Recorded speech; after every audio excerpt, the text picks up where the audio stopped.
Sivana is sleeping and the kids aren't here yet. They're on their way, but they're not here. So it's kind of quiet, and I find myself to feel a little bit more like myself today. So I figured I would make this video and not only say hello and that I miss you guys and that I'm alive and I'm doing okay. I'm surviving the newborn trenches and I'm in super mommy mode right now. I've been waking up every 2 hours to feed. I went through the whole like painful breastfeeding. I'm still kind of in it a little bit, but I'm much better now. I actually had mastitis a couple days ago where I had like the shivers and like the night sweats, and I felt really sick and I had like clogged ducts in my breasts, and so thankfully I got someone to help me with that. So I'm feeling much better, but I just showered. I feel good. I'm like, I need to talk to my peoples. But I wanted to tell you guys my labor story. So I didn't get a chance to tell you guys because so much happened so fast. And as you guys know, I had my baby here at my house. So last time I like really spoke to you guys, I had taken the castor oil and the castor oil is magic. Don't do it unless you're overdue. And also ask your, speak to your doctor, your midwife, or whatever. I did, and that's what she recommended. And I'm telling you, like a couple hours later, my water broke. So, yeah, I was home and I was telling Igor, I'm like, I feel like today's the day. Like, I don't know what it is about today, but I feel it. But I was like, I want to tell you that today's the day, but I'm just going to look at you. Because at that point, I felt like the boy cried wolf, because I felt like I was going into labor every single day for like 2 weeks leading up to that moment. And so that day I got ready and I was like, listen, like we're gonna go out to eat, we're gonna leave the house, which wasn't like me at that point, because I didn't really want to leave my house just in case something would happen, being overdue. But that day I was like, no, like let's go out, let's get some fresh air, like I'm feeling it. And so we went to this Brazilian steakhouse. We ate. It was like a buffet. We ate. And literally, like the moment I took my last bite, I'm like sitting there and I'm looking at Igor and I'm like, my belly feels really hard. Like, I don't know why it feels really hard, but I had the feeling it's because, and I start to like explain why I thought that my belly was hard. All of a sudden, my water breaks. And it's just like gushing. And I don't know how to explain it, but it doesn't feel like you peed yourself. It just feels like this warm gush. And I had never felt that leading up to that point with any of my babies, because my water never broke on its own. It was just like something that would happen while I was like in labor, or like I just never had that happen. And so he looks at me. He looked like he saw a ghost. And he was about to get up, and I'm thinking like, no. Where are you going? Like let's talk here. Like, I'm fine. We're going to pay. You're going to get the car and we're going to go home and everything's okay. And so we took a deep breath. He goes and pays. He gets the car. We get home. I'm calling my midwife and she's like, okay, once your water breaks, contractions can start anywhere from like minutes to hours and sometimes even days. And when I heard days, I was like, oh, no. What's happening today? And so she goes, get home. Let me know what color the liquid is, like from the, like let me know. So she can like tell me, give me more information just to make sure that's what it was. She's like, shower and let me know when the contractions start. So I get home, I shower right away. Like we got home within like 5 minutes because we were down the street. And I took a shower and within 10 minutes, my active labor started. And I knew that it was active labor because it just felt really different than what it was feeling like. In terms of like, it's like you can't really talk or walk when the contractions happen. Like you kind of have to just like stay still and wait till it passes. And so I texted her right away and I'm like, no, it's happening right now. Like, please come. And so she came, the doula came, everyone came over. Igor set up all of the like labor area that we had planned. We had planned for the for the birthing pool to be outside, where I had my I had done my baby shower in the spot where my goal was to have the birthing pool. So that's something I didn't tell you guys, but it was like something that I had been planning for a while, and I did it specifically there because I wanted to like bless that area with my family and my friends, and I felt, and I'll tell you later, but that really did make a huge difference. And so that's where I wanted to give birth. And so he set that up, and I started my contractions, and then once I felt like they were getting really strong, I thought like I have to be downstairs, because if I'm gonna give birth in water downstairs outside, I got to be closer to the door, right? Because I might not be able to walk down there, and I didn't know how quickly I progressed. Last thing I had heard from my midwife was that she had went from 1 centimeter to 10 centimeters in an hour when she had her kid. And so I thought like, oh my gosh, like who knows how long I'm going to be in labor.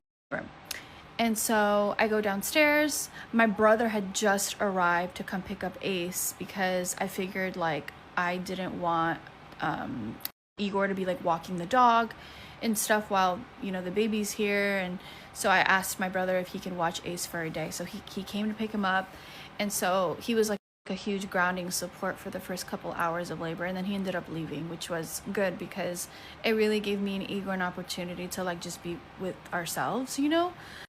Oh, and the kids weren't here. They had gotten picked up right before we went to the restaurant, which worked out perfectly because originally I had thought, maybe my kids would be here during the labor, but I'm glad that they weren't, because I really do feel like it's something that it's hard to explain. Like once you're in it, like you can't focus on anything else. And like I'm super mommy mode. Like I don't want to make sure my kids are okay, and like I don't want them to see me in pain and stuff. So I'm glad that they weren't here.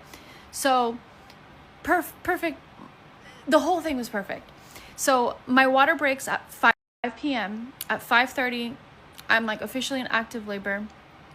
I go outside and, So I go downstairs and I'm looking at the couch. I'm looking at the chair. I'm like, should I lay on the couch? And for some reason, I couldn't be in the house. Like I couldn't be surrounded by like walls. It was like the weirdest thing. It was like my spirit was just not having it.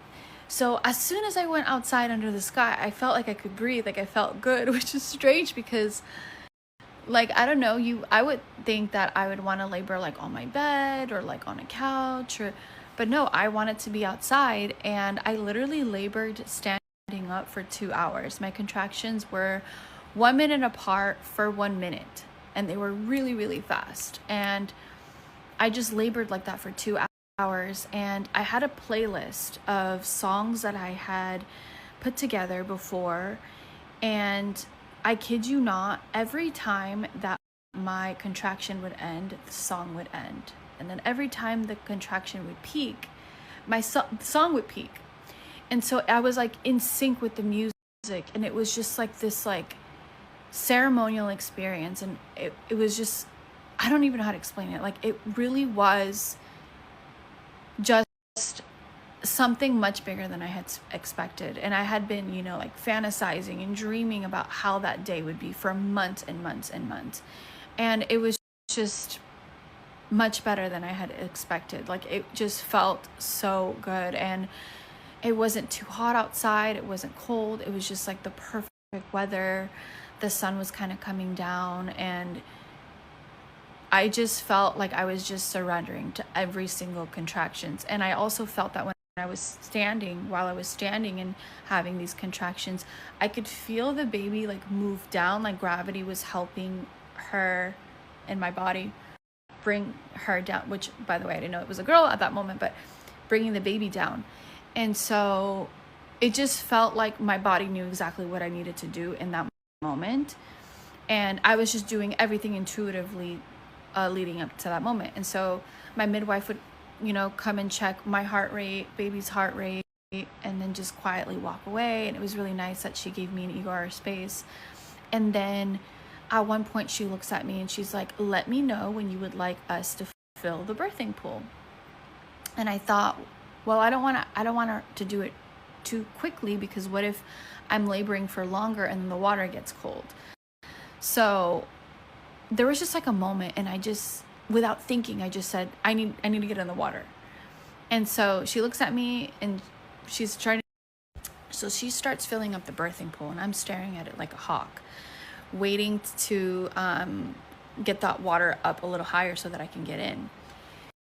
And so I want to say like 5 minutes later, I'm like, okay, I'm ready to get in. So I put my foot in and I felt it, and it was warm. And I'm thinking like, oh my God, is this too hot for me? Like, I was already sweating and super hot and anxious.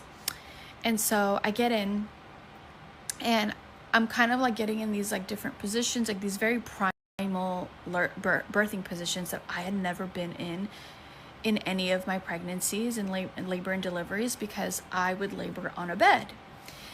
This time, I was able to get on all fours if I wanted to. I was able to move my body the way that I wanted to. And then the water, you know, like allowing me to kind of float and just move around like how I wanted, was just this very primal experience. Like, I don't even know how to explain it. And it felt natural and it felt good to be able to move like that. But it also made me a little anxious. And so, because that meant me really having to trust my body and trust myself, right? And so I get in, and one of the songs, it's funny because one of the songs came on, and I was like, wrong song, turn it off. I was like, actually, silence. And so it was silent. And then I'm going through the contractions, and Megan, my midwife, goes, would you like me to see how dilated you are? And I was like, honestly, yeah, like I'd really like to know so that I have a better idea of how far I am and when I'm gonna push. And I didn't want to get discouraged, but at the same time, like, it was nice that I would know how far. And to be honest, I genuinely thought I was like at 9 centimeters. Like, I was like, I am definitely 9-10 centimeters right now. So she checks me and she goes, okay, you're at 6 centimeters. And I'm like, are you serious? Like, in my head, right? I'm like, dang, like, I can't do this for another couple hours. Like, baby has to come out. And so I literally went from 6 centimeters to 10 centimeters in like 2 minutes. Like, I'm not even exaggerating. Like, it was that quick. And I just felt like I had reached another dimension. Like, I didn't feel human. Like, it was very, I don't want to say it was a strange feeling, but it was like a feeling that felt ancient, but it also felt like I was experiencing it for the first time. And I remember feeling like I wasn't me, and I felt like I was being turned inside out, almost like, I almost felt like a shedding of like a snake. Like, you know when the skin of a snake comes off and you like pull it back? Like, that's what I felt like as I was going through labor, as I was in 10 centimeters. And I just remember looking at Megan and being like, I feel like I need to poop. And she's like, yep, that's normal. And it, you know, something that you may or may not know is when you are getting ready to push a baby out, you feel it from your rectum all the way to the front. So it feels like this intense pressure, and it just feels, it felt euphoric, but it also felt extremely painful. And so I'm feeling that, and I'm thinking like, all I know is I'm not going to feel this feeling for that much longer, because I know that I can't go through this for that much longer. So I'm going to push. So I pushed twice, and she came out. It was a beautiful experience. It was life-changing experience. I really felt like it was the most painful thing I had ever experienced leading up to that point. Yes, I have 3 kids. I have had them all vaginally, but I did have an epidural, and that's something that I have preached for many years on how that has affected my body and my back. And I had said years ago, like, I will never have another epidural ever again. And I meant that when I said that. And I felt like the fact that I was able to feel everything really connected me to my experience, and it really allowed me to be in my power. And like, even like the healing has been so much better. I didn't tear at all. I didn't have any issues. I was able to stand up right away. I actually took a shower like right after, in my bathroom, like right after I gave birth. And I don't know, it was just a really great experience. And people ask me like, would I do that again? Or like, would I do labor naturally like this again, unmedicated? And my answer is yes. So right before I pushed, I did feel baby's head. And I think that was the thing that really got me like, oh my gosh, I'm like so close. Like, I just need to give it my all. Like, I need to surrender. Like, God, just take the freaking wheel. Like, take the wheel. Like, use me. Like, what? Like, I'm the portal. Like, use me to bring. I can go through the most immense pain. Like, I was experiencing Ring of Fire, and I'm like, just let me sit in that if I have to, but baby's so close. And so yeah, I felt the head, and then Igor like went up, like felt the head, and then my midwife came a little closer, and after I pushed, baby just slipped out. The midwife kind of like grabbed the baby. Igor was also like helping, and then put the baby on my chest, and it was really nice to sit in silence. Like, I'm gonna cry thinking about it, but like, it was just silent, and I was under the sky, and my midwife didn't say a word. Igor was there just in awe and just so excited, and it was just nice to like be there without being hooked up to wires and like people talking, people trying to grab the baby, and like I just felt so in control. And I'm sitting there in the water in the birthing pool holding my baby, and it just felt like just so beautiful and so surreal. And I didn't even think about gender at that point. I actually forgot. And I'm sitting there, and then when I remembered that, oh wait, I'm gonna find out if I'm having a boy or a girl, it was like the most precious gift. And it was just like the topping on the cake. It was like the most beautiful thing to remember, that that I was about to find out the gender of baby after doing all this work and coming all this way and waiting all these months. And so I had told Igor the year before, when we were talking about gender reveals, that hey baby, when I give birth, I want you to find out first. I want you to see gender, and then I want you to tell me, like, I want your words to be how I find out. And so it was so beautiful. He looked and he was like, oh my gosh, it's a girl. And I was just so shocked and so excited at the same time, because I felt like it was a girl, but I never wanted to say it because I just never knew, and I just really wanted to find out this way, and I didn't want to be attached to labels or expectations or anything. So that was my goal, was to find out exactly the way that we did, and that's how it happened. And so, so then my midwife reminded me that I had, well, actually, I had it in the back of my mind, I got to deliver placenta. And when you deliver the placenta, you do also feel contractions. It is, there's pain to it as well. So I did another push, and it was a little uncomfortable, but it only lasted a couple seconds. And then placenta came out, and it was cool to like look at that and experience that, something that I had never experienced before. And so I was probably in the birthing pool for about 20 minutes or so with baby. And yeah, and then we got out, and then we went into like the room right in front of the birthing pool, and there was a mattress there and like all towels and everything we needed, and all the stuff.